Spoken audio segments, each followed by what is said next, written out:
It was 11:23 on a frigid January night in 1978 when Robert Mitchell picked up the passenger who would change everything he thought he knew about his city, his country, and the invisible war being fought in the shadows of Washington, D.C. The man in the charcoal overcoat slid into the back seat of the yellow cab with practiced efficiency, his breath forming small clouds in the cold air as he gave an address in Georgetown that Mitchell had serviced 1,000 times before. Nothing about this fare seemed unusual, nothing that would suggest Mitchell was about to stumble into one of the most closely guarded secrets of American counterintelligence. The passenger believed he was simply another anonymous face in a city of millions, protected by the mundane routine of a taxi ride, invisible in plain sight as he had been trained to be. But over the next 6 months, Robert Mitchell would piece together a puzzle that the Federal Bureau of Investigation had been working on for 3 years, transforming an ordinary cab driver into an unlikely witness to one of the Cold War's most sophisticated espionage operations on American soil. But before we dive into this story, make sure to leave a like and subscribe to the channel so we can bring you the most gripping Cold War and espionage stories every day. And tell me in the comments where you're watching from, it really helps support us. Robert Mitchell had been driving a cab in Washington, D.C. for 16 years, ever since he returned from 2 tours in Vietnam with a Purple Heart and a conviction that he had seen enough chaos for one lifetime. The repetitive nature of cab driving suited him.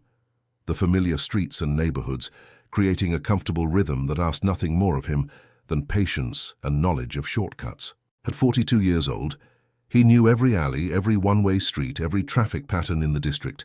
His passengers were lawyers rushing to courthouse appointments, congressional staffers heading to Capitol Hill, tourists asking directions to the Smithsonian, and the occasional drunk stumbling out of a Georgetown bar at 2 in the morning. The work was honest, the tips were decent, and most importantly, it was predictable. Mitchell had chosen cab driving deliberately after the war, seeking a profession that would keep him moving, but not demand the hypervigilance that had defined his years in combat. In Vietnam, he had served as a reconnaissance specialist, part of a small team that moved through hostile territory, gathering intelligence on enemy movements and positions. The work had required constant awareness, an ability to notice details that others missed, to recognize patterns that indicated danger. He had been good at it, good enough to survive when many of his friends had not, but the psychological cost had been severe. By the time he rotated home in 1962, Mitchell was exhausted in ways that sleep could not remedy, drained by the endless necessity of suspicion and observation. Driving a cab had seemed like a perfect antidote. He could be around people without having to analyze their every movement. He could navigate familiar territory without having to assess ambush sites. He could let his guard down, something he had not done in years. For more than a decade, this approach had worked beautifully. Mitchell drove his routes, collected his fares, and went home to a quiet apartment where the loudest sound was the television news or the radio playing soft jazz. He dated occasionally, maintained friendships with other drivers, and lived a life defined by its comfortable ordinariness. The passenger from that January night gave his name as Thomas Miller when he called for pickups, and over the following months, he became what cab drivers called a regular. He always requested Mitchell specifically through the dispatch, always paid in exact cash, plus a precisely calculated 15% tip, and always rode in contemplative silence, his eyes often fixed on a newspaper or document he carried in a worn leather briefcase. Miller appeared to be in his early 50s, with silver-gray hair meticulously combed, wire-rimmed glasses that caught the streetlight, and the kind of nondescript features that would be difficult to describe to a sketch artist. He dressed conservatively, always in dark suits with white or pale blue shirts, his shoes polished to a military shine. Mitchell might never have thought twice about Thomas Miller if not for the roots. It started as a vague sense of pattern recognition, the kind of subconscious observation that a veteran cab driver develops after years of navigating the same city. Miller's destinations varied: Georgetown one night, DuPont Circle another, occasionally out to Alexandria or Arlington. But the routes he requested were peculiar. He would ask Mitchell to take specific streets, to turn at particular intersections that made no logical sense for the most direct path. At first, Mitchell assumed Miller simply preferred certain roads, perhaps knew about construction or traffic patterns that Mitchell had missed. But as the requests accumulated over weeks and then months, Mitchell began to notice something else. Miller was watching. Not in an obvious way. Not with the nervous glances of someone worried about being followed. Miller's observation was systematic, professional. His eyes would track cars in the side mirrors. He would note street signs and landmarks with barely perceptible nods, and occasionally he would ask Mitchell to slow down or speed up without explanation. Mitchell, whose own military training had included basic surveillance awareness, began to recognize what he was seeing. Miller was running what the intelligence community called a surveillance detection route, a carefully planned journey designed to identify anyone attempting to follow. The realization hit Mitchell one rainy evening in March as he drove Miller through a convoluted series of turns in northwest D.C. This was not the behavior of a businessman or a lawyer or any ordinary citizen. This was tradecraft. Mitchell's hands tightened on the steering wheel as memories from Vietnam flooded back, unbidden and unwelcome. He remembered night patrols through villages where every person might be an enemy, where the woman selling fruit could be passing information to Viet Cong fighters, where children playing in the street might be scouts for an ambush. He had learned to read body language, to notice inconsistencies, to trust the feeling in his gut that said something was wrong even when everything appeared normal. Those skills had gone dormant during his years of civilian life, buried under layers of routine and deliberate inattention, but Miller's behavior was awakening them, pulling them back to the surface whether Mitchell wanted that or not. Mitchell said nothing that night, maintaining his usual professional silence as he dropped Miller at the apartment building near DuPont Circle. But when he returned home to his small row house in Northeast, he sat at his kitchen table with a cup of coffee going cold, turning the observations over in his mind. He could be wrong. Miller could be a private investigator, or a corporate security consultant, or simply paranoid. But Vietnam had taught Mitchell to trust his instincts, and his instincts were screaming that something was not right. Over the next 2 months, Mitchell began to pay closer attention. Not obviously, not in a way that would alert his passenger, but with the focused observation that had kept him alive in the Mekong Delta. He started noting times, locations, and patterns in a small notebook he kept hidden under his seat. Miller requested pickups every 5 to 7 days, always in the evening, always between 7 and 10 o'clock. The pickup locations varied, residential neighborhoods mostly, never the same place twice in a row. The destinations followed no clear pattern, but Mitchell noticed they clustered in certain areas: Georgetown, DuPont Circle, Rock Creek Park, and occasionally locations in Maryland or Virginia just outside the district. The notebook became Mitchell's confidant, the place where he could organize observations that seemed random individually, but began forming a coherent picture when viewed together. He noted that Miller always paid in cash, always in bills that appeared new or nearly new, never with the worn currency that passed through most people's hands. He noted that Miller carried different briefcases, sometimes brown leather, sometimes black, sometimes a canvas bag, but whatever he carried was always with him, never left in the cab even briefly.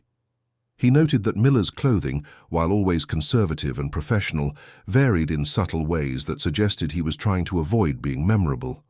One night a dark blue suit, the next a charcoal gray, the tie colors rotating through a palette of subdued tones.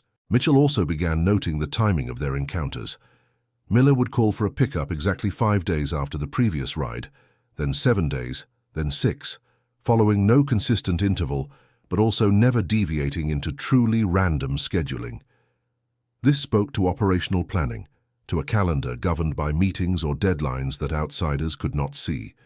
Mitchell had encountered similar patterns in Vietnam, where enemy movements that seemed irregular to casual observers revealed themselves as carefully timed when tracked over weeks and months. In April, Mitchell observed something that transformed his suspicion into near certainty. He had picked up Miller near the Naval Observatory and was driving toward Georgetown when Miller suddenly asked him to pull over near a small park. Miller stepped out, saying he needed to stretch his legs. Would Mitchell mind waiting? Mitchell watched in his rearview mirror as Miller walked to a park bench, sat down for exactly 3 minutes checking his watch twice, then returned to the cab without having spoken to anyone or made any calls from the nearby payphone. The behavior was bizarre, purposeless on the surface, but Mitchell recognized it as a signal site check, a location where intelligence officers looked for marks or signs left by their handlers or assets. The pieces were falling into place in a way that made Mitchell's stomach tighten, with a mixture of fear and excitement he had not felt since his combat days.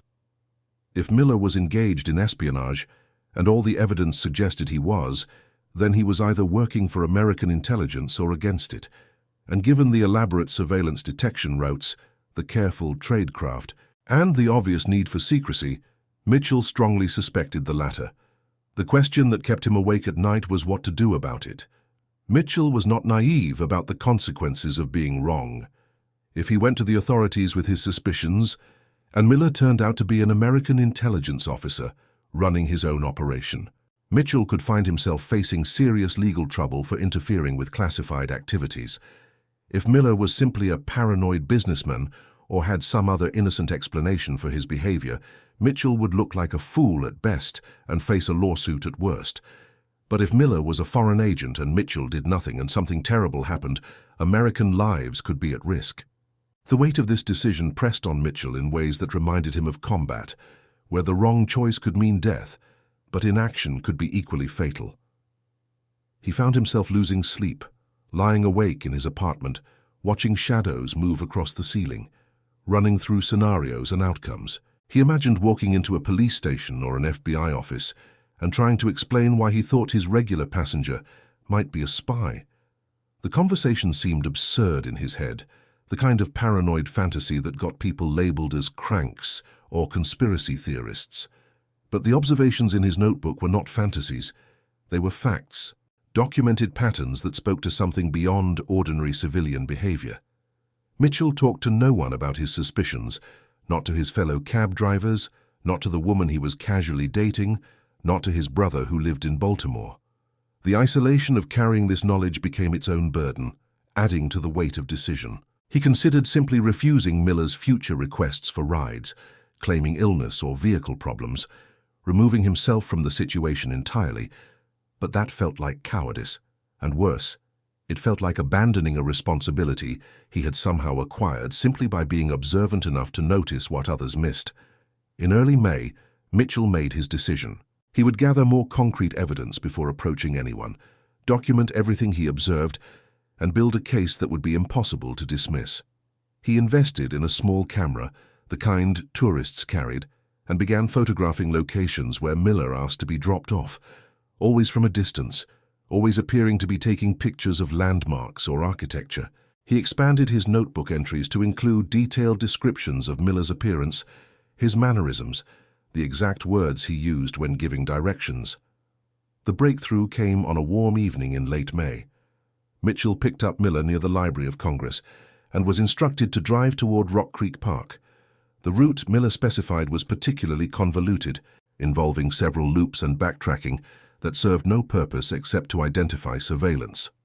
As they drove through the park's winding roads, Miller suddenly instructed Mitchell to pull over at a scenic overlook. Mitchell complied, expecting another brief stop like the one in April. But this time Miller did something different. He reached into his briefcase and pulled out a small package, roughly the size of a paperback book, wrapped in brown paper. Without a word of explanation, Miller stepped out of the cab, walked to a trash receptacle near the overlook, and appeared to throw something away. But Mitchell, watching carefully in his mirror, saw the motion was wrong. Miller's hand went into the receptacle, but the package did not fall. Instead, Miller's fingers moved in a specific pattern along the inside rim of the trash can, and then he withdrew his empty hand. The package had been left somewhere inside, attached or hidden in a way that would not be visible to casual observers. Mitchell's heart was pounding as Miller returned to the cab and calmly requested they continue to an address in Chevy Chase. This was it. This was the proof he needed. What he had just witnessed was almost certainly a dead drop, one of the oldest and most reliable methods of espionage tradecraft. An intelligence officer leaves material, documents, film, money, or instructions in a predetermined location, and another operative retrieves it later, without the two ever making direct contact. It was a technique the Soviets had perfected, used successfully for decades to communicate with their agents in hostile territory. Mitchell drove Miller to his destination, accepted his payment with the usual 15% tip, and waited until the cab was around the corner before pulling over with shaking hands. He sat there for 10 minutes trying to control his breathing, trying to think clearly through the adrenaline. He had witnessed what he believed to be an active espionage operation on American soil. The question now was who to tell and how to tell them without compromising whatever investigation might already be underway. The next morning, Mitchell walked into the FBI field office on 4th Street Northwest. He had called ahead, requesting a meeting about a matter of national security, expecting to be dismissed or told to file a report.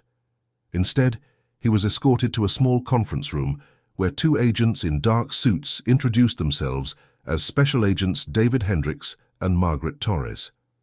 They listened without interruption as Mitchell explained what he had observed over the past 5 months, showing them his notebook, his photographs, his detailed timeline of Miller's activities. When Mitchell finished, there was a long silence. Hendricks and Torres exchanged a look that Mitchell could not interpret. Then Hendricks spoke, his voice careful and measured. Hendricks said that they would need Mitchell to tell them everything again, from the beginning, with every detail he could remember. What Mitchell did not know, what he would not learn until much later, was that he had just walked into the middle of one of the FBI's most sensitive, active counterintelligence operations. Thomas Miller was not his real name. The man Mitchell knew as his regular passenger was actually Dmitry Volkov, a Soviet GRU officer operating under diplomatic cover as a cultural attaché at the Soviet embassy. The FBI had been surveilling Volkov for 18 months, ever since Signals Intelligence had identified him as the handler for a highly placed American source codenamed Compass, who was passing classified military documents to Moscow. The problem was that Volkov was exceptionally skilled at surveillance detection.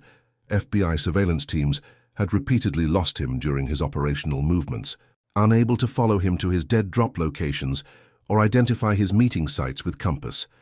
The Bureau knew Volkov was active. They had intercepted enough communications to be certain, but they could not catch him in the act.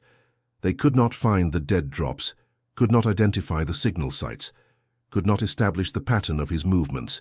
Volkov seemed to have an almost supernatural ability to detect and evade surveillance, until an ordinary cab driver, with no training in counterintelligence, had spent 6 months as an invisible observer inside Volkov's operational security perimeter.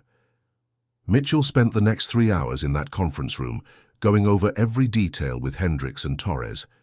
They were particularly interested in the dead drop location at Rock Creek Park, asking him to describe the exact trash receptacle, the precise location of the overlook, the time of day, whether any other vehicles or pedestrians had been present. Mitchell answered everything as completely as he could, drawing diagrams, checking his notebook for specific dates and times. When the interview concluded, Hendricks made Mitchell an offer. The FBI wanted his cooperation in a covert capacity. Mitchell would continue driving Miller, would continue his regular service, but now he would be working for the Bureau. He would receive specialized training in observation and reporting, would be given a secure method to communicate with his handlers, and would document everything Miller did during their cab rides. In exchange, Mitchell would receive compensation for his time and, more importantly, the knowledge that he was serving his country in a way few civilians ever could. Mitchell agreed without hesitation. The training began immediately. FBI technicians installed a hidden camera in Mitchell's cab, disguised as part of the dashboard, that could be activated with a concealed switch. They gave him a special notebook with carbon paper that created duplicate copies of everything he wrote. They taught him how to use a covert communication system, dead drops of his own, where he could leave reports for immediate pickup by Bureau personnel. Most importantly, they taught him how to remain natural, how to avoid any change in behavior that might alert Volkov to the fact that his invisible taxi driver had become anything but. The technicians who modified Mitchell's cab were efficient and professional, working in a secure garage in Maryland where Mitchell delivered the vehicle one morning under the pretense of mechanical repairs. When he picked it up 8 hours later, the modifications were completely invisible. The camera lens was no larger than a pinhole, positioned behind what appeared to be a manufacturer's emblem on the dashboard. The activation switch was built into the turn signal lever, requiring a specific pattern of clicks that would seem accidental to any observer. They showed Mitchell how to use it, how to position the cab for optimal angles, how to change the film cartridge quickly when needed. The training sessions with Hendricks and Torres covered more than just equipment. They taught Mitchell about Soviet intelligence tradecraft, helping him understand what he was seeing so he could better recognize and document it. They explained the difference between dead drops and live drops, between signal sites and meeting locations, between surveillance detection routes and ordinary counter-surveillance. They gave him a crash course in the vocabulary and methodology of espionage, transforming his intuitive observations into professional intelligence gathering. Mitchell absorbed it all with the same focused intensity he had brought to his reconnaissance training in the Army. He asked questions, took notes, practiced the techniques until they became second nature. The FBI agents were impressed by his natural aptitude, his ability to remain calm under pressure, his meticulous attention to detail. Hendricks remarked privately to Torres that Mitchell would have made an excellent case officer if he had chosen that path decades earlier. Over the summer of 1978, Robert Mitchell became the FBI's secret window into Dmitry Volkov's operational world. Every ride was documented, photographed when possible, reported in meticulous detail. Mitchell identified 3 more dead drop locations, 2 signal sites where Volkov left chalk marks or other indicators, and a pattern of timing that suggested Volkov was meeting his asset on a roughly monthly schedule. The information was invaluable, allowing the FBI to position surveillance teams at locations they now knew Volkov would visit, to anticipate his movements in ways they never could before. But Volkov remained cautious, professional, and maddeningly difficult to catch in direct contact with Compass. The dead drops were serviced, the signals were left and answered, but Volkov never led them to the actual American traitor who was stealing secrets. The FBI watched, documented, and waited for the mistake that every spy eventually makes. In September, the mistake came, though not in a way anyone anticipated.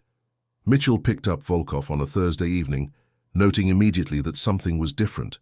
Volkov seemed agitated, less controlled than usual. He gave directions in a clipped, hurried voice, constantly checking his watch, his eyes moving more frequently to the mirrors than normal. The surveillance detection route that night was particularly elaborate, involving multiple lane changes, sudden turns, and backtracking that suggested genuine concern about being followed rather than routine tradecraft. Mitchell activated the hidden camera and drove as instructed, maintaining his usual professional silence while his mind raced. Something had gone wrong in Volkov's operation.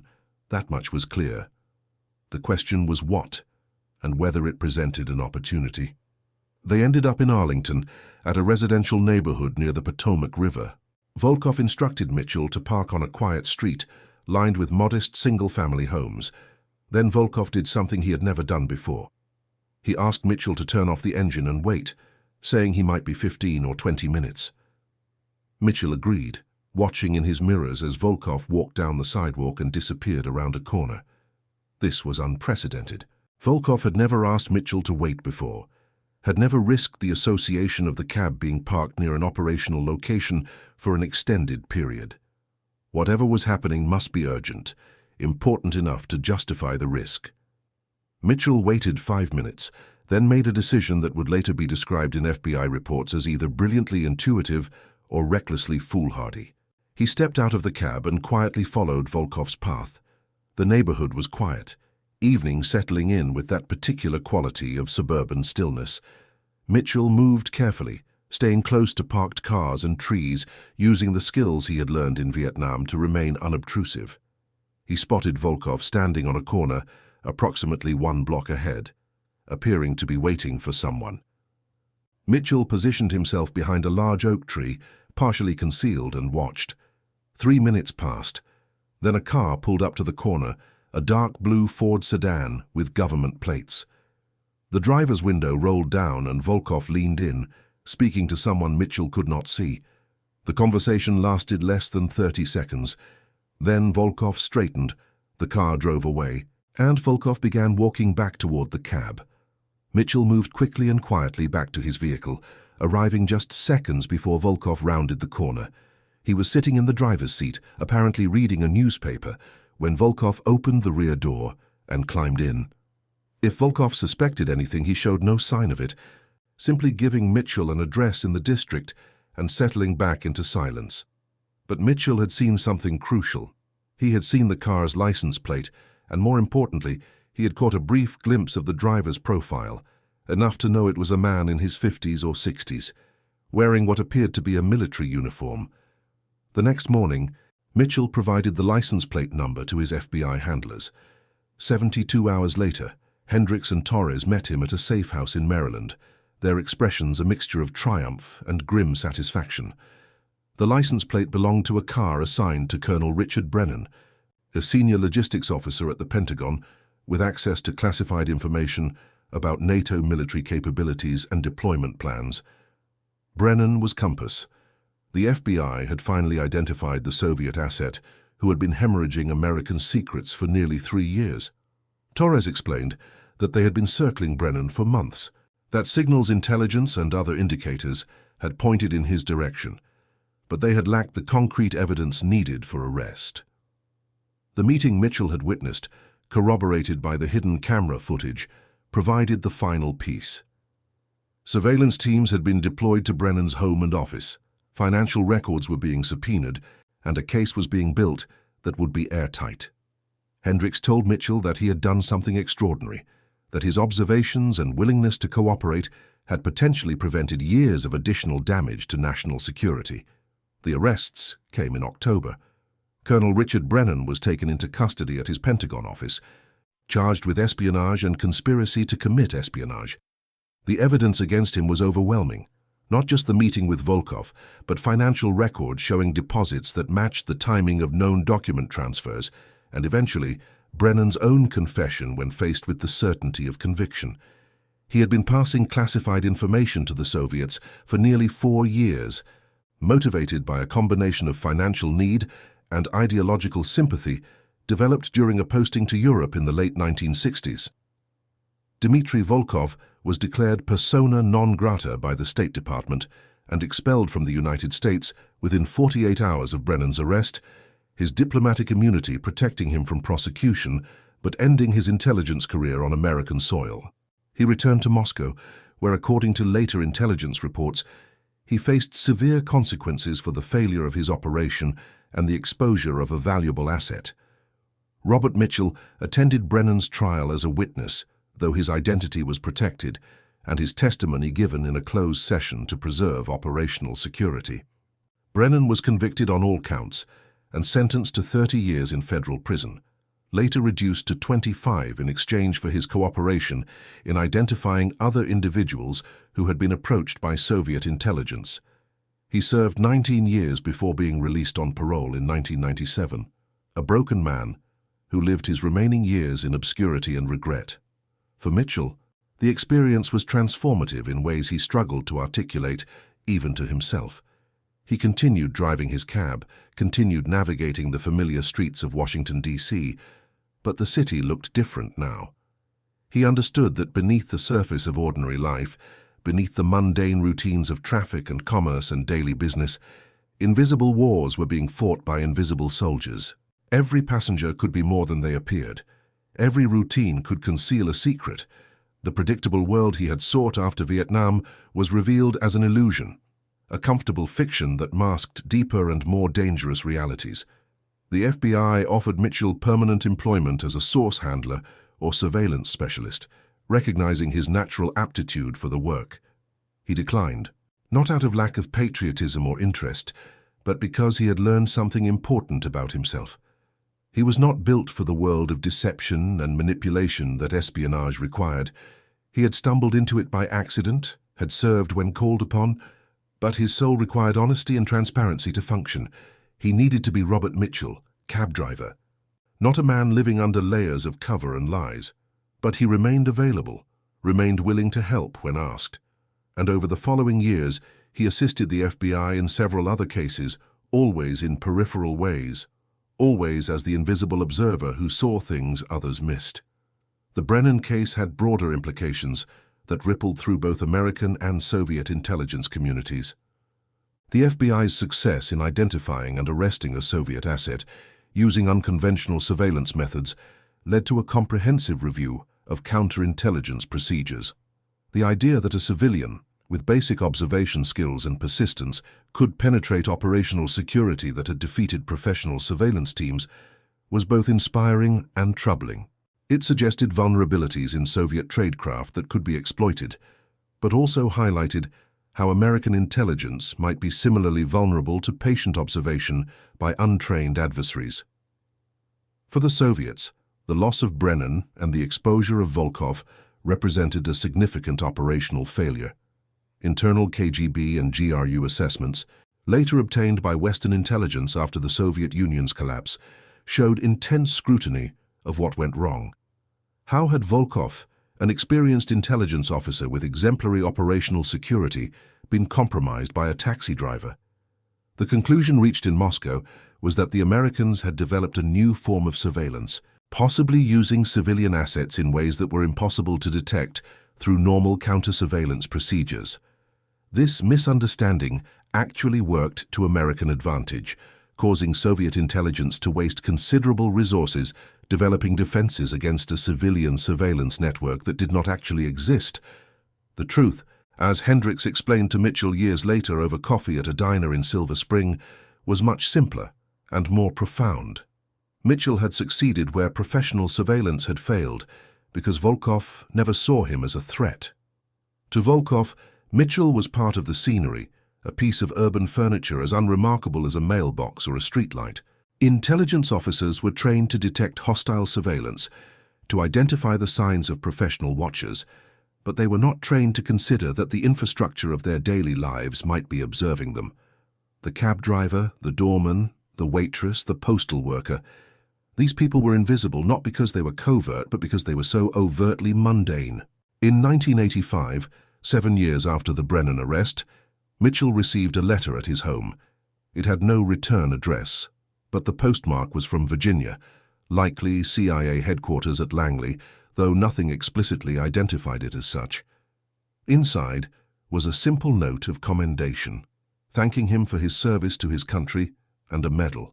The National Intelligence Distinguished Service Medal, awarded to individuals who make extraordinary contributions to American intelligence efforts. The medal came with instructions that it could never be publicly displayed or acknowledged, that its very existence was classified, but Mitchell was told that he was one of fewer than 50 civilians to ever receive it.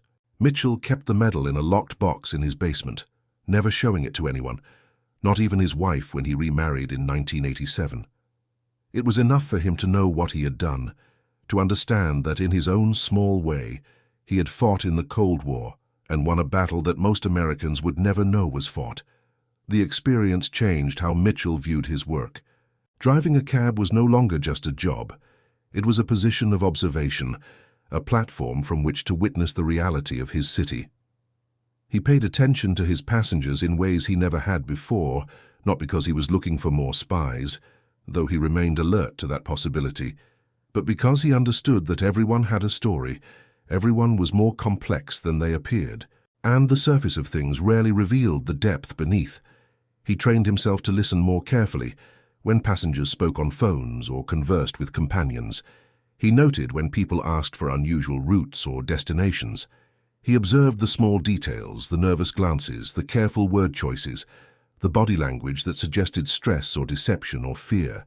Most of what he observed was innocuous, the ordinary drama of ordinary lives, but occasionally he saw things that warranted a quiet call to his FBI contact, a brief conversation about a passenger who might deserve a second look.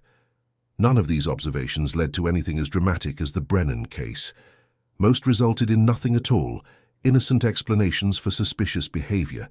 But twice over the following decade, information Mitchell provided contributed to investigations that prevented serious crimes, once helping identify a fraud scheme being run out of a consulting firm in Foggy Bottom, and once providing a crucial lead in a theft ring case that helped recover stolen property and led to several arrests.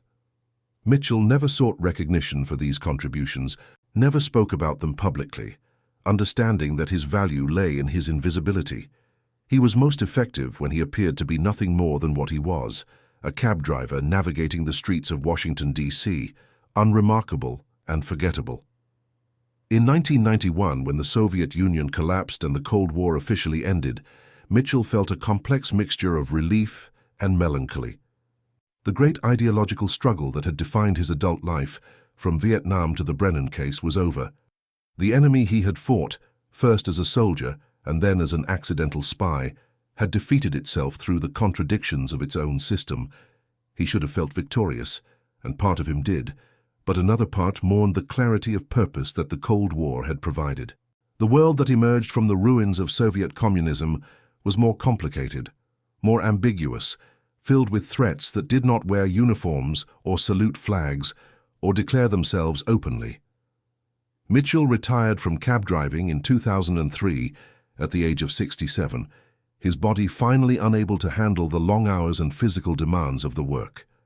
He had driven a cab for 41 years, transported an estimated 80,000 passengers, witnessed countless small moments of human drama and comedy and tragedy. But when he thought about his career, when he reflected on what mattered, he always returned to those 6 months in 1978, when he had been more than a cab driver, when he had been a guardian of secrets and a hunter of spies. Special Agent David Hendricks, who had retired from the FBI in 1998, visited Mitchell occasionally in his final years. They would sit on Mitchell's back porch, drinking coffee or sometimes something stronger, and talk about the old days, about Volkov and Brennan, and the strange way that history unfolds through the accumulation of small observations and quiet persistence. Hendricks told Mitchell that the Bureau still used the Brennan case as a teaching example in counterintelligence training, though Mitchell's identity remained classified. It was taught as a lesson in the importance of considering unconventional sources, in the value of patience and detailed observation, and in the reality that espionage often succeeded or failed based on the smallest details, the things people overlooked because they seemed too mundane to matter. Mitchell passed away in 2012 at the age of 76 from complications related to diabetes. His obituary in the Washington Post described him as a veteran cab driver and Vietnam War hero, mentioning his Purple Heart, but saying nothing about his role in one of the Cold War's most significant counterintelligence successes. At his funeral, attended by family, friends, and former passengers who remembered his kindness and professionalism, there was a delegation of 3 individuals who stood apart from the other mourners. They wore dark suits, introduced themselves only by first names, and placed a small American flag on Mitchell's casket, with a precision that suggested military or intelligence training. His wife, who had known about the Brennan case because Mitchell had finally told her the full story in his last months, understanding he would not live to see the files declassified, recognized what the flag represented. It was an acknowledgement from the intelligence community, a final salute to one of their own, even if that status could never be publicly revealed. Years later, in 2017, portions of the Brennan case file were declassified as part of a routine review of Cold War-era documents. Mitchell's name was redacted, his identity still protected, but the outline of his contribution was there for anyone who knew how to read between the lines. Intelligence historians and journalists who studied the file marveled at the unconventional nature of the case, at how an ordinary civilian with no formal training had accomplished what the FBI's best surveillance teams could not. Some viewed it as a fluke, a lucky accident that happened to work out. Others saw it as evidence of a deeper truth about intelligence work, that human intuition and persistent observation can sometimes achieve results that technology and training cannot. Mitchell himself would have rejected both interpretations. From his perspective, he had simply done what any citizen should do when they see something wrong, when they possess information that could protect their country. He had not been heroic or lucky or exceptional. He had been observant, patient, and willing to act on what he saw. But perhaps that is the real lesson of Robert Mitchell's story. Heroism is not always dramatic or obvious. Sometimes it looks like an ordinary person doing ordinary work and paying attention. Sometimes it looks like 6 months of careful notes and photographs taken from a cab driver's seat. Sometimes it looks like the courage to walk into an FBI office and report something that might be nothing but feels important enough to mention. The Cold War produced many heroes, soldiers and spies and diplomats who risked everything in service of their beliefs. Robert Mitchell was not among the famous ones, not a name that appears in history books or documentary films, but in the quiet places where intelligence professionals gather to remember their successes and honor their colleagues. His story is told and retold, a reminder that vigilance can come from unexpected sources, and that the defense of a nation sometimes rests on the shoulders of those who never sought such responsibility, but accepted it when circumstance demanded. The irony is that Dmitry Volkov never knew who defeated him. He returned to Moscow, believing he had been undone by advanced American surveillance technology or a penetration of the Soviet embassy, never imagining that his downfall came from the cab driver he barely noticed, the man who drove him through the streets of Washington, D.C., week after week, invisible and unremarkable. In the classified reports Volkov filed after his expulsion, reports that were later obtained by American intelligence, he speculated extensively about the methods used to track him, proposing elaborate theories about satellite surveillance and electronic monitoring and human penetrations of Soviet communications. The truth, that a simple cab driver with a notebook and a camera had been his undoing, would have been inconceivable to him, a violation of everything he knew about intelligence tradecraft. And perhaps that is the greatest success of Robert Mitchell's contribution. He did not just help catch a spy, he demonstrated a vulnerability in the very foundations of espionage, the assumption that ordinary people in ordinary roles are not paying attention, are not capable of recognizing the patterns and anomalies that indicate clandestine activity. That assumption has been a cornerstone of intelligence operations for centuries, and Mitchell proved it could be fatally wrong. The streets of Washington, D.C. continue to pulse with secrets, with classified conversations and covert meetings, and dead drops serviced in the darkness. New spies replace old ones, new methods replace outdated tradecraft, but the fundamental dynamics remain. And somewhere in that city, at any given moment, there might be another cab driver or doorman or waitress who notices something unusual, who pays attention when everyone else is looking away, who becomes an accidental participant in the invisible wars that never truly end. Robert Mitchell's legacy is not just the arrest of Colonel Richard Brennan or the expulsion of Dmitry Volkov. His legacy is the reminder that ordinary citizens are the true guardians of democracy. That national security ultimately depends on the vigilance of people who are simply trying to do their jobs well and protect the society they love. He never wore a badge or carried a gun after Vietnam. He never had the authority to arrest anyone or the legal power to stop a spy. But he had eyes that saw, a mind that recognized patterns, and the courage to speak up when silence would have been easier. And in the end, that was enough to change the course of history in a small but significant way, to remove a traitor from a position of trust, to close a channel through which American secrets flowed to Moscow, and to remind everyone involved in the great game of espionage that the most dangerous observers are often the ones you never see. And that concludes our story. If you made it this far, please share your thoughts in the comments. Don't forget to subscribe for more incredible stories and check out the video on screen. I'm sure you'll enjoy it. See you next time.